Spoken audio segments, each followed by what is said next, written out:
오전 말씀 이어서 보겠습니다. 고린도전서 15장 38절로부터입니다. 고린도전서 15장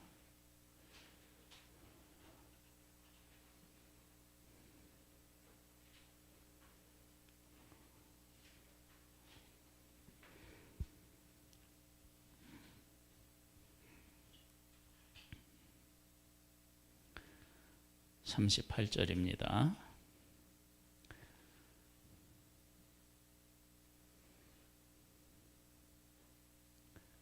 하나님이 그 뜻대로 그에게 형체를 주시되 각 종자에게 그 형체를 주시느니라.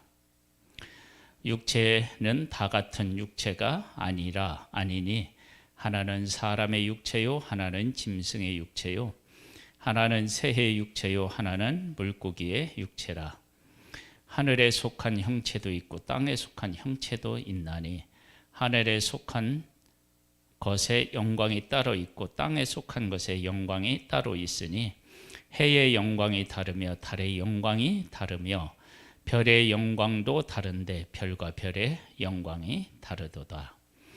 죽은 자의 부활도 그와 같으니 썩을 것으로 심고 썩지 아니할 것으로 다시 살아나며 욕된 것으로 심고 영광스러운 것으로 다시 살아나며 약한 것으로 심고 강한 것으로 다시 살아나며 육의 몸으로 심고 신령한 몸으로 다시 살아나나니 육의 몸이 있은즉 또 영의 몸도 있느니라.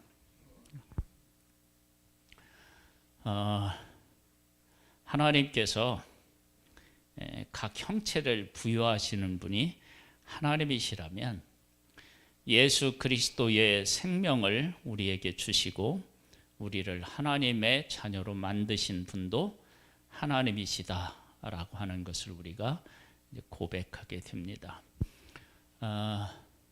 예수 그리스도의 생명이 우리에게 이렇게 오면 우리가 이렇게 완전한 어떤 그 예수님의 생명이 온 것이 어떤 확실하게 보이게 이렇게 막 증거들로 나타나야 되는데 사실은 그런 모습을 우리가 많이 찾아보기가 사실은 어렵잖아요. 그런데 그건 왜 그러느냐 그러면 씨앗에 생명이 들어있는데 그 생명이 죽어서 땅에 떨어져서 죽어서 썩지 않으면 그 안에 어떤 생명이 있는지를 잘 모르잖아요. 그런 것처럼 예수의 생명이 우리에게 와도 우리에게 와 있어도 예수의 생명이 우리에게 와 있는지를 사실은 정확하게 잘 몰라요.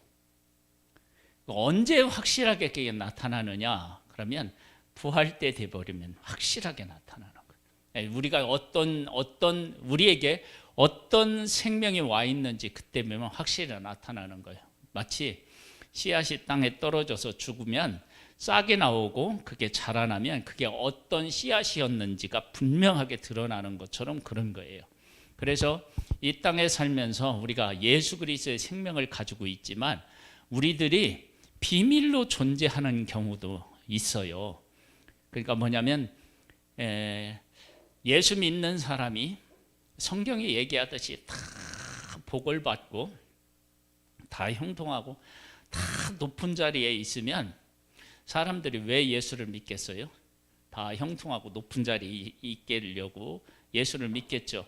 그러한 폐단을 하나님께서 방지하기 위해서 예수님을 영접하고 하나님의 뜻대로 살아도 하나님 없이 살아가는 사람하고 동일하게 어떤 때는 더 못하게 또 살아가는 사람들을 존재케 하셔서 예수 믿는 그 생명을 겉으로 어떤 형태를 가지고 예수 그리스도의 가치를 판단하거나 결정하지 못하도록 만드셨어요. 그럼 그것은 어떻게 결정하느냐면 영적으로 결정되는 거예요. 영적으로. 그래서 지금 각 생물들에게 육체를 줬대. 새는 새고, 그 다음에 또 뭐예요? 짐승은 짐승이고, 물고기는 물고기고, 하나님께서 각 그 형상대로 주신 것처럼 우리에게도 그런 형상을 주시는 거예요. 근데 각종 짐승들은 겉으로 보면 다 이렇게 알 수 있지만 영적으로 예수 안에서 우리에게 주신 이 생명은 잘 영적인 것이기 때문에 안 보이죠.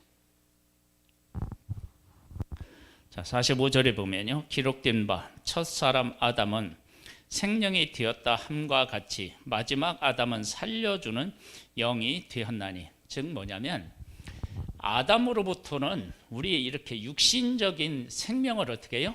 부여받았다면 예수님으로부터 오는 이 생명은 뭐냐면 영적인 것이고 우리를 죽은 가운데서 살리는 그런 생명을 예수님이 우리에게 허락해 주셨습니다. 그래서 여기 보면 마지막 아담은 예수님을 의미하는데 예수님은 살려주는 영이 되었나니 그러니까 우리의 영혼이 죄로 말미암아 죽은 가운데서 그분이 예수님이 어떻게 해요? 살려주셨어요. 그러나 먼저는 신령한 사람이 아니요 육의 사람이요 그 다음에 신령한 사람이니라. 그래서 먼저는 우리가 아담의 후손으로 태어나서 육의 몸을 가지고 살아가는데 이렇게 살아가는 우리에게 예수 그리스도께서 오셔서 하늘에 속한 하나님의 생명을 우리에게 어떻게 해요? 부어주셔서 우리가 새로운 피조물이 되어서 우리가 이 땅에서 살아갈 수 있게 하셨습니다. 무릇 흙에 속한 자들은 저 흙에 속한 자와 같고 무릇 하늘에 속한 자들은 저 하늘에 속한 자와 같으니 우리가 흙에 속한 자의 형상을 입은 것 같이 또한 하늘에 속한 이의 형상을 입으리라. 그래서 지금 우리가 이 모습, 사람은 누구나 다 이렇게 알아볼 수 있잖아요. 우리는 이게 사람이고 저기는 이제 개고 뭐 이렇게 이제 소고 뭐 이렇게 형상을 따라서 다 알아보는 것처럼 예수라고 하는 그 예수의 형상도 우리에게 그대로, 그러니까 사람이 사람의 후손으로 태어나듯이 예수 그리스도의 사람은 예수 그리스도로 태어나서 아담의 후손으로 이렇게 우리가 사람으로 존재하는 것처럼 예수 그리스도의 사람으로 우리가 태어나서 이렇게 존재한다. 그러니까 이것은 상상 속에 있는 것이 아니라 실질적으로 우리의 삶에서 이루어지는 일입니다. 그러니까 우리가 예수님을 믿으면 거듭나서 새로운 피조물이 되어서 실질적으로 존재하는 거예요. 내가 아담의 후손으로서 이렇게 육신을 입고 태어나서 이렇게 지금 보이는 모습대로 이렇게 살아가는 것처럼 예수 그리스도를 통해서 내가 거듭나서 영적인 새 사람이 되어서 그 새 사람이 실질적으로 우리의 삶을 살아가는 거예요. 어렵나요?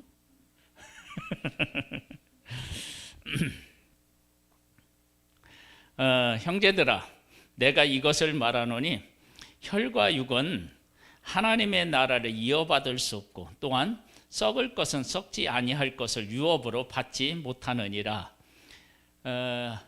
하나님으로부터 오는 복을 받으려면 하나님으로부터 오는 복 중에 복이 뭐냐면 영적인 복인데 그 복은 우리가 다시 한번 조금 전으로 다시 돌아가서 다시 얘기해 볼게요.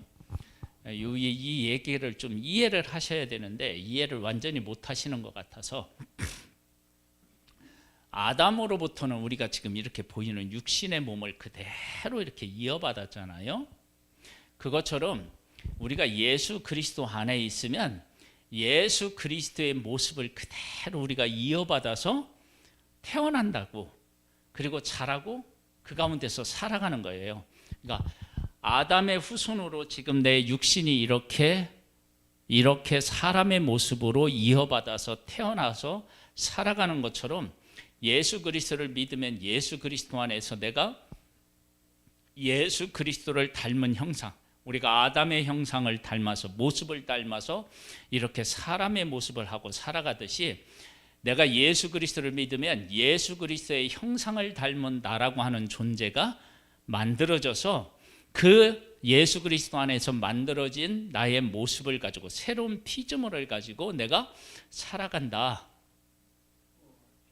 우리가 그렇게 지금 살아가고 있는 거예요. 그런데 이러한 모습이 우리가 생각하는 것처럼 이렇게 확 내가 하나님에게 속한 사람처럼 드러나면 좋을 텐데 지금 이 땅에서는 어떤 모습으로 살아가냐면 씨앗과 같은 모습으로 살아가는 거예요. 그 씨앗은 땅에 떨어져 썩지 않으면 이 씨앗이나 저 씨앗이나 어떻게 해요? 비슷하고 그 안에 어떤 모습을 가지고 있는지 잘 모르는 것처럼 예수 그리스도께서 재림하지 않았을 때 세상적으로 보면 이 사람이 예수 믿는 사람인지 안 믿는 사람인지 구분하기가 어려운데 예수님이 오시면 우리가 예수 그리스도에게 속해 있다라고 하는 사실이 분명히 드러나는 거예요. 그러니까 씨를 심으면 싹이 나고 자라나서 이 씨앗은 어떤 씨앗이구나라고 하는 것을 온 세상에 다 이렇게 알리는 것처럼 예수 그리스도께서 이 땅에 오시면 내가 어디에게 속해 있는지, 그래서 내가 예수님에게 속해 있다 그러면 예수 그리스도의 영광처럼 내가 변하는 거예요. 그러면 내 속에 어떤 생명이 있다는 것을 확실하게 증거하는 거냐면 예수 그리스도의 생명, 예수 그리스도 안에 있다는 것을 내가 증명하는 거예요. 그날이 우리에게 온다고요. 그날이 어떻게 오느냐? 예수의 생명이 지금 내 안에 와 있기 때문에 그렇습니다.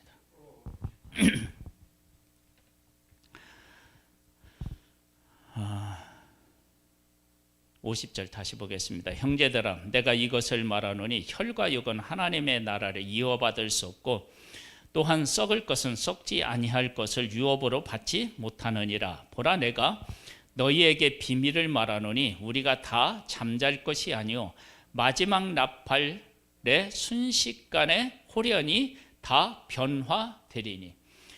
땅에 이제 씨앗을 심으면 어느 날 확 변하는 것처럼 사실은 땅에 심은 것은 시간이 필요하지만 예수 그리스도 재림할 때 우리의 변하는 것은 어떻게 해요? 정말로 순식간에 내가 확 변하는 거예요.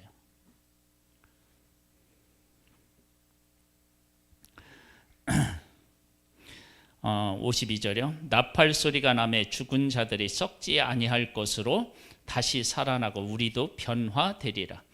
예수님이 재림하셨을 때 나팔 소리가 나는데 그 나팔 소리가 나면 우리의 죽은 자들이 썩지 아니할 것으로 다시 완전히 새로운 피조물이 되어서 태어나게 되는 거죠. 그러면서 이 썩을 것이 반드시 썩지 아니할 것을 입겠고 이 죽을 것이 죽지 아니함을 입으리로다. 그래서 이제 그걸 입어서 우리가 새로운 피조물이 돼서 하나님의 나라에서 어떻게 해요? 영원히 살게 되는 그런 복을 누리게 됩니다.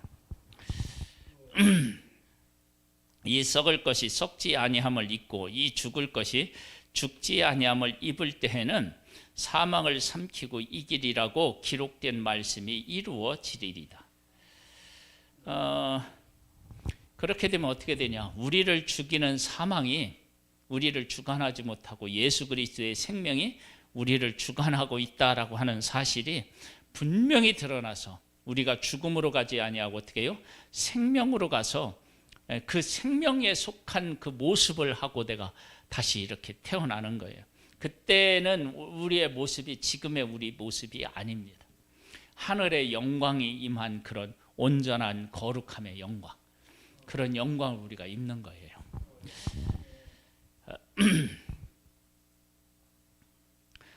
55절이요. 사망한 너희의 승리가 어디 있느냐? 사망한 네가 쏘는 것이 어디 있느냐? 사망이 쏘는 것은 죄요 죄의 권능은 율법이라. 그러니까 하나님이 만드신 법을 우리 인간이 다 지키지 못하잖아요. 사실 아담에게 선악을 알게 하는 나무의 열매를 따먹지 말라는 그 한 가지 법도 사실은 인간은 못 지켰잖아요. 그러니 다른 것을, 그리고 그때는 아담이 죄인이 아니라 하나님의 형상대로 지음받은 온전한 하나님의 사람이었는데도 그 유혹에 넘어가서 그렇게 죄를 짓게 되었는데, 우리가 죄 중에 태어난 우리들이 의롭게 살면 얼마나 잘 살 수 있겠어요? 그러지 못하죠. 그러니까 우리가 그러한 우리들, 그렇게 부족한 우리들에게 하나님의 그 율법이 와서 너 죄인이야 막 이렇게 우리들을 고소하고요. 그러는데 예수 그리스도께서 이 땅에 오셔서 어떻게 되느냐? 그 율법의 모든 것들을 다 폐하고 믿음과 은혜의 영역으로 우리를 이끌어서 우리를 하나님의 자녀로 어떻게 해요? 만들어 놓으시고 세우시는 거예요. 그래서 사망에 쏘는 것은 죄요, 죄의 권능은 율법이라. 그러니까 율법을 가지고 우리에게 그렇게 하는 거예요. 우리 주 예수 그리스도로 말미암아 우리에게 승리를 주시는 하나님께 감사하노니. 우리가 승리를 얻는데 예수 그리스도로 말미암아 승리를 얻어요. 우리의 힘으로는 안 되는 거예요. 내 힘으로, 내 의로 이 모든 것들을 이겨나갈 수가 결코 없어요. 오직 예수 그리스도를 믿음으로 가능해요. 그러면서 58절 말씀을 하시는데요, 같이 한번 읽어볼까요? 그러므로 내 사랑하는 형제들아, 견실하며 흔들리지 말고 항상 주의 일에 더욱 힘쓰는 자들이 되라. 이는 너희 수고가 주 안에서 헛되지 않는 줄 알미라. 아멘. 부활이 확실하고 예수 그리스도께서 재림하실 때 우리를 영광스럽게 변케 하시는 것이 확실하다면 그러면 하나님의 나라 예수 그리스도의 복음을 위해서 살아라. 그걸 위해서 살아라. 그것. 사실 이렇게 살아가는 일이 결코 어떻게 해요? 쉽지가 않은 거예요.